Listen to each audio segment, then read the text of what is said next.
Shalom, kita berjumpa kembali pada kesempatan yang baik ini. Saudara, saya mau mengajak untuk membaca firman Tuhan. Dan sebelum itu, kita berdoa. Bapa kami yang di sorga, kami bersyukur kepada Tuhan karena kasih-Mu yang terus menyertai kehidupan kami. Saat ini kami akan membaca, merenungkan firman Tuhan. Engkau yang berbicara ke dalam hati kami, ya Tuhan. Dalam nama Tuhan Yesus kami siap membaca dan mendengarkan firman-Mu. Amin. Saudara-saudara yang dikasihi oleh Tuhan, saya mau mengajak kita untuk membaca firman Tuhan dari Injil Matius pasal 14. Ayatnya yang ke-22 sampai ayat yang ke-33. Jadi Matius pasal 14 ayat 22 sampai ayat yang ke-33. Demikian firman Tuhan. Sesudah itu Yesus segera memerintahkan murid-muridnya naik ke perahu dan mendahuluinya ke seberang. Sementara itu ia menyuruh orang banyak pulang. Dan setelah orang banyak itu disuruhnya pulang, Yesus naik ke atas bukit untuk berdoa seorang diri. Ketika hari sudah malam, ia sendirian di situ. Perahu murid-muridnya sudah beberapa mil jauhnya dari pantai dan diombang-ambingkan gelombang. Karena angin sakal, kira-kira jam 3 malam, datanglah Yesus kepada mereka berjalan di atas air. Ketika murid-muridnya melihat dia berjalan di atas air, mereka terkejut dan berseru, "Itu hantu." Lalu berteriak-teriak karena takut. Tetapi Yesus segera berkata kepada mereka, "Tenanglah, aku ini, jangan takut." Lalu Petrus berseru dan menjawab dia, "Tuhan, apabila Engkau itu, suruhlah aku datang kepadamu berjalan di atas air." Kata Yesus, "Datanglah." Maka Petrus turun dari perahu dan berjalan di atas air mendapatkan Yesus. Tetapi ketika dirasanya tiupan angin, takutlah ia dan mulai tenggelam. Lalu berteriak, "Tuhan, tolonglah aku." Segera Yesus mengulurkan tangannya, memegang dia dan berkata, "Hai orang yang kurang percaya, mengapa engkau bimbang?" Lalu mereka naik ke perahu dan angin pun redalah. Dan orang-orang yang ada di perahu menyembah dia, katanya, "Sesungguhnya engkau anak Allah." Demikian firman Tuhan, dan yang berbahagia adalah setiap orang yang mendengarkan firman Tuhan serta melakukannya. Amin. Saudara-saudara yang dikasihi oleh Tuhan, ketika membaca perikop ini, saya menjadi teringat beberapa tahun yang lalu. Dari Sukabumi kami pelayanan ke kolam Cirata di Cianjur. Pada sore hari ketika kami pulang, hujan deras turun dan angin yang besar. Kira-kira 20 menit setelah kami meninggalkan tempat di mana kami melayani pada hari itu, yaitu di tengah kolam yang di atas rumah-rumah di mana saudara-saudara kita di sana memelihara ikan. Dalam perjalanan kembali itu angin keras dan perahu kami sudah tidak terarah lagi. Ia berusaha untuk mencari tempat-tempat perlindungan dari angin yang keras itu. Tapi yang saya bayangkan adalah pada waktu itu ada beberapa ibu dalam perahu yang sudah ketakutan luar biasa. Sayalah yang paling muda dalam perahu itu. Ada ibu-ibu dan ada juga bapak-bapak. Saya menjadi sedikit ketakutan karena saya berpikir bagaimana kalau perahu ini terbalik, bagaimana saya bisa menolong mereka ini. Kalau satu ya mungkin bisa saya pegang satu, tetapi lebih dari satu orang. Dan saya sudah yakin mereka tidak bisa berenang. Sambil berdoa, perahu kami kemudian sampai ke pinggiran rumah-rumah yang ada di dalam kolam yang besar itu. Saudara yang kekasih, apa yang baru saja kita baca di ayat 22 dikatakan, sesudah itu Yesus segera memerintahkan murid-muridnya naik ke perahu dan mendahuluinya ke seberang. Apa yang sesudah itu? Yaitu sebelum itu Yesus bersama dengan murid-murid memberi makan 5.000 orang dari 5 roti dan 2 ikan.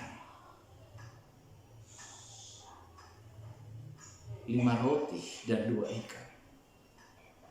Artinya Yesus melakukan mujizat. Yesus melakukan sesuatu yang di luar dari kemampuan pikiran manusia. Apalagi murid-murid. Bacaan kita selanjutnya adalah setelah itu selesai, murid-murid kemudian menyeberang. Apa yang terjadi?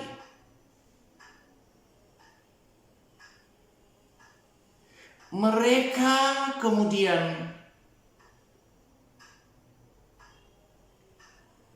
dikatakan berhadapan dengan angin sakal. Angin sakal, angin yang kuat yang pas berhadapan dengan perahu mereka.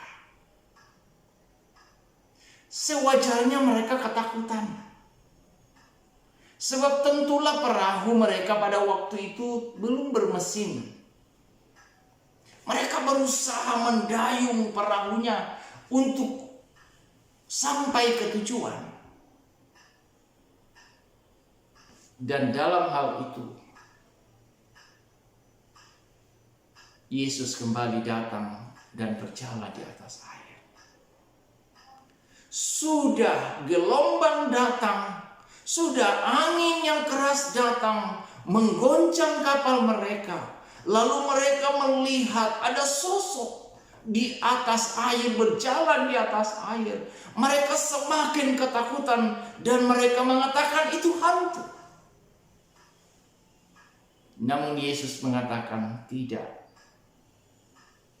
Bukan hantu.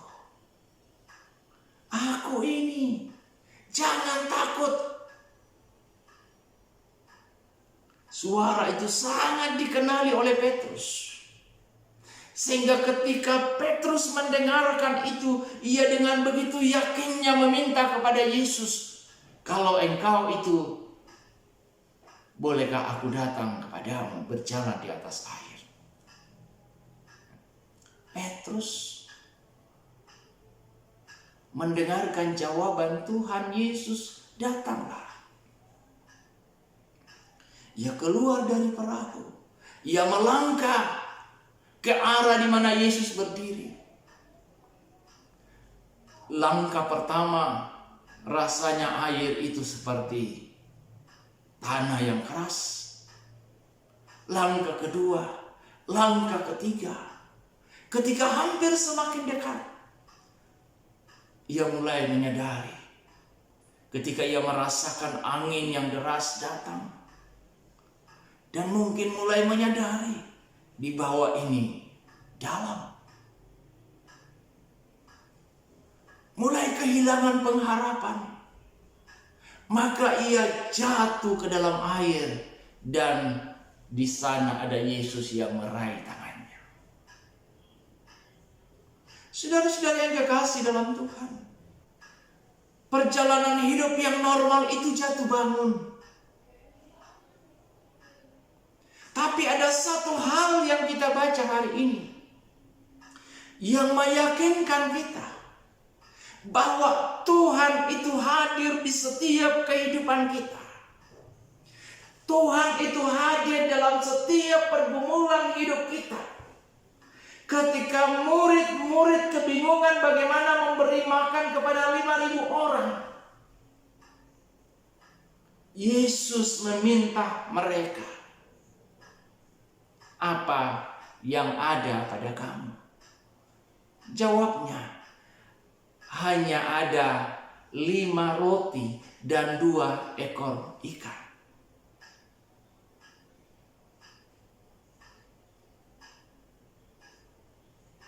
Jawabnya, "Ada 5 roti dan 2 ekor ikan."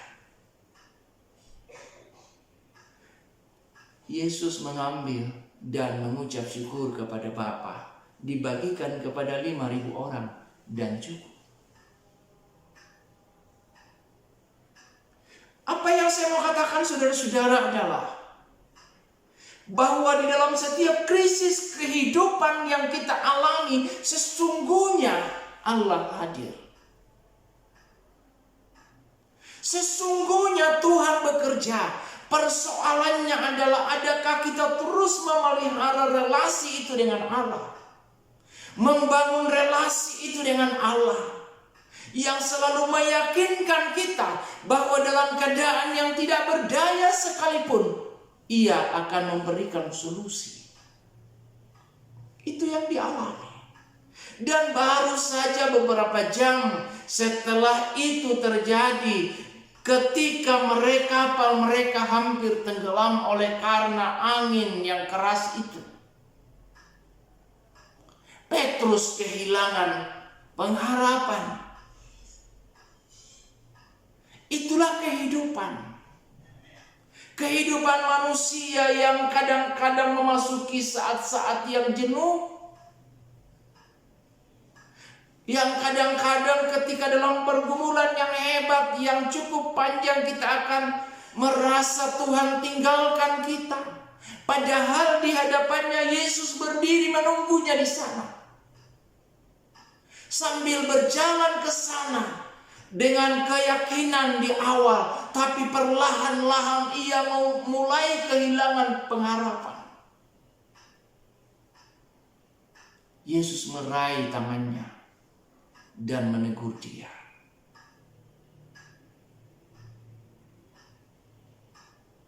Saudara, kadangkala kita demikian. Kita kehilangan pengharapan di tengah-tengah perjalanan kehidupan kita, di tengah-tengah kehidupan yang penuh dengan kasak kusuk. Sepertinya kita tidak melihat, sudah lupa yang kemarin yang Tuhan buat dalam hidup kita, lalu kita mulai kehilangan harapan lagi. Saudara, mari kita tetap pelihara hubungan dengan Tuhan. Yang penting dalam hidup kita bukan karena ada masalah, bukan karena persoalan demi persoalan itu tidak selesai,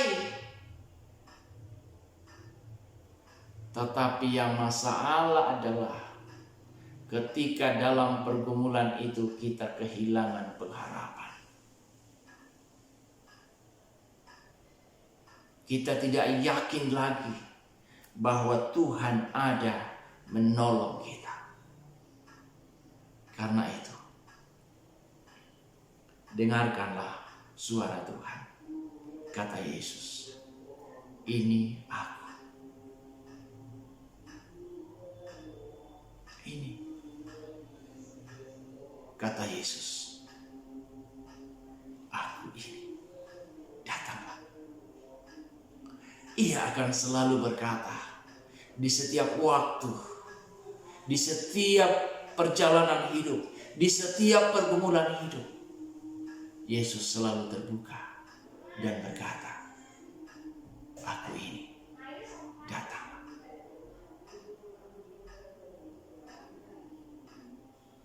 Ketika Petrus terjatuh, mulai merasakan dingin, ia segera bertanya, Tuhan, tolonglah aku.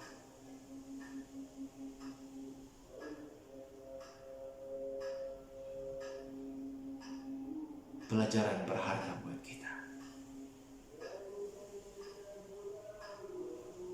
bahwa dalam keadaan apapun, dalam keadaan yang tak berdaya, oleh karena penyakit, oleh karena kematian, oleh karena persoalan pekerjaan dan lain sebagainya, tetaplah sama seperti Petrus berkata, Tuhan, tolonglah aku. Hanya Dia sumber kekuatan kita. Hanya Dia sumber pengharapan kita. Yang sungguh-sungguh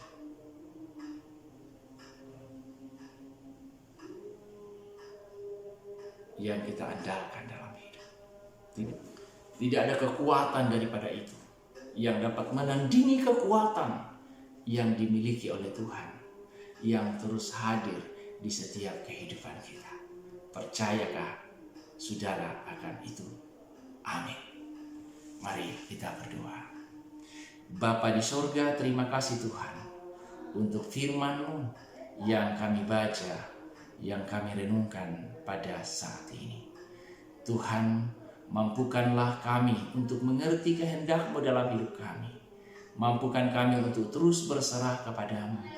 Mampukan kami untuk menjalani hari-hari hidup kami yang walau penuh dengan tantangan dan rintangan, tapi sesungguhnya kami melihat ada Tuhan yang selalu hadir bersama dengan kami.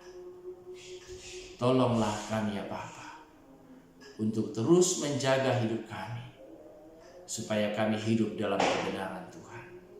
Dalam nama Tuhan Yesus kami berdoa. Amin. Demikian firman Tuhan, dan berbahagialah kita yang terus mendengarkan dan merenungkan firman Tuhan dalam kehidupan kita sehari-hari. Tuhan memberkati.